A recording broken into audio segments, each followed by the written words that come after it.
This is the market update for the week of February 16th, and we have some old news, which the last video I did. The consumer price index came in a little lighter, and guess what, everybody?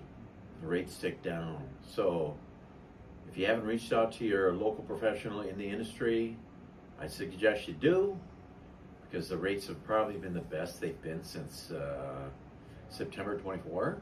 I mean, they're not ultimately there, but they're right there. And if you've done anything between that point and now, I really think you need to make a phone call and reach out to your local mortgage professional. And if you're looking out there to buy a property, giddy up, giddy up, giddy up, giddy up.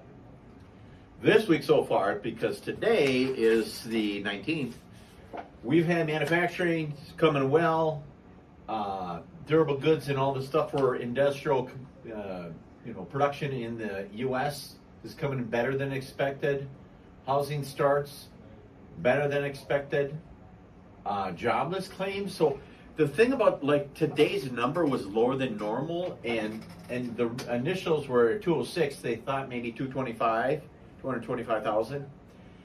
And we had President's Day on Monday, so take it with a grain of salt, because the overall continuing claims, they thought it'd be 1,860,000, and it came in at 1,869,000. So that number initially, the weekly number, disregard it as far as I'm concerned. Pending home sales, it was really honestly a kick in the teeth. It came in at negative 0.8, but here's what I got to tell you. Like our marketplace in Minneapolis, St. Paul, in the metro, and wherever you're at, okay? It's been a cold winter. Let's call it for what it is. I'm brutal last 2 weeks. It was warmed up to 50s here in the Minneapolis area, but it was below zero, cold. Most of the country cold, snowstorms, rainstorms, you name it, okay? So take it with a grain of salt, just because the weather has been this is a bad winter. I'm so sorry, it's a bad winter. But tomorrow's the big day, okay? So tomorrow, what we're looking for, and I'll have another video next week.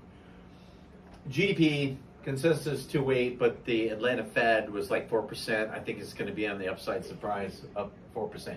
But what the Federal Reserve looks at, and the reasons the rates have ticked down, we had the personal consumption index last week, the CPI, and it came in just a tenth lighter than they thought, which is trending in the right direction.